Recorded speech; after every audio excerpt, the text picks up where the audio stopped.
Hi all, good evening. ఇది train journey part 2.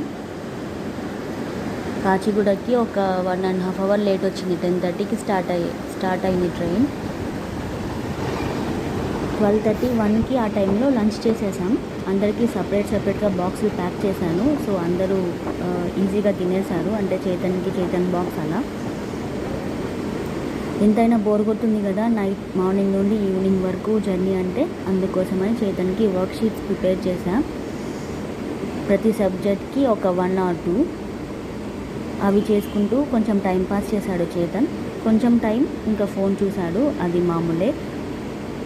ఎలాగోలాగా కొంచెం కష్టంగా కొంచెం ఇష్టంగా ఎర్రగుంట్ల అయితే రీచ్ అయిపోయాం 6:30కి. అక్కడికి రెడీగా నాన్న వచ్చి ఉన్నారు, మా నాన్న. సో ఆటో ఎక్కి ప్రొద్దుటూరుకి వెళ్ళిపోయాం. ఇలా జరిగిపోయింది మా జర్నీలో. Thank you.